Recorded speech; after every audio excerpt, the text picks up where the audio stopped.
kita pakai isi kepala kita, berpikir untuk ucapin apa kepada Nabi, berterima kasih bagaimana kepada Nabi agar kita bisa selamat dunia, selamat akhir. Coba kita lihat yang pertama, manusia kudu sabar, wajib sabar. Di dalam rumah tangga harus ada sabar nggak? Harus. Ngedidik anak harus sabar nggak? Harus. Kenapa? Karena Nabi manusia paling sabar. Saat Nabi, ada satu riwayat, Nabi setiap sholat subuh itu nggak pernah dapat air kecuali ludah. Setiap Nabi lewat mau sholat di depan Ka'bah, ada nenek tua tiap hari tugasnya dia kerjaannya ngeludahin Nabi tiap hari. Setiap hari diludahin Nabi, tiap hari Nabi lewat tempat yang sama.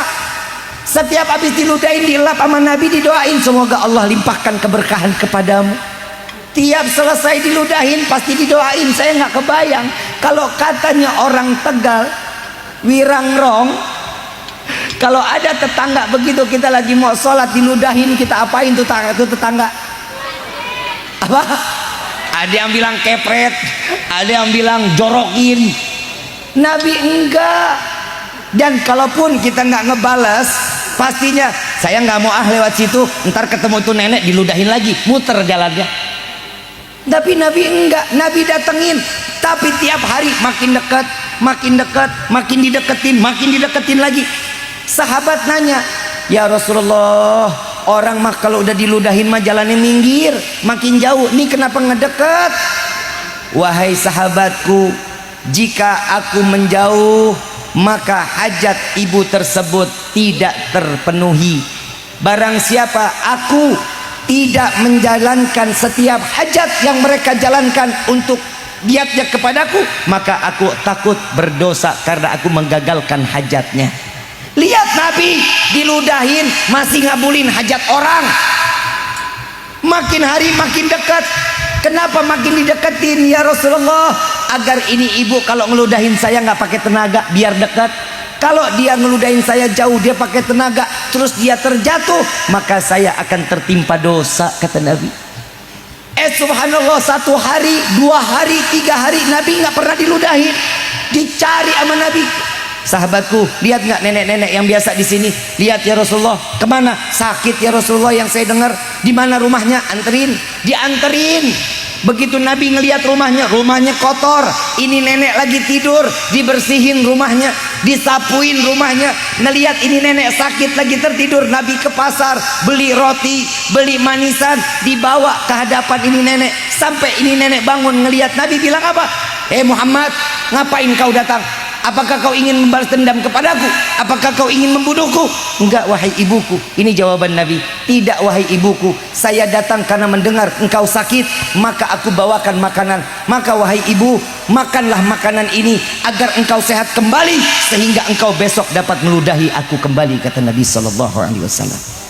Ini Nabi. Nabi mengatakan kalau seseorang itu sudah dengan buah kesabaran, Allah angkat derajat setinggi-tingginya. Manusia itu nggak luput dari ujian, betul apa enggak? Betul apa enggak?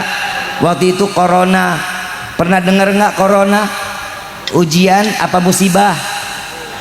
Musibah atau ujian? Ujian apa azab? Azab atau ujian? Ujian bagi yang ibadah. Kalau orang ibadah ujian wajar karena dia ibadah. Beda ini, ada orang sekolah punya kelas, punya guru, punya kepala sekolah, kurikulumnya ada. Tiba-tiba 6 bulan ujian, pantas apa enggak? Pantas apa enggak? Pantas. Kenapa? Karena dia sekolah, pakai seragam, ada gurunya, ada kurikulumnya. Tahu-tahu ada orang enggak sekolah, dia mau ujian, mungkin apa enggak? Mungkin apa enggak? Lah sekarang hidup kita juga begitu. Orang ibadah berarti punya kelas. Orang yang ibadah kalau dia dapat ujian, kelasnya mau diangkat sama Allah, mau dinaikin kelasnya oleh Allah. Nah kalau orang yang nggak ibadah terus dibilang ujian, bukan, itu azab. Baru dunia belum akhirat. Makanya la in syakartum la azidannakum wa la in kafartum inna azabi. Makanya kita disuruh bersyukur sama Allah agar semua nikmat dilimpahkan kepada kita. Lihat orang yang nggak ada syukur, azab Allah sangat amat pedih. Makanya hidup kita cuma syukur.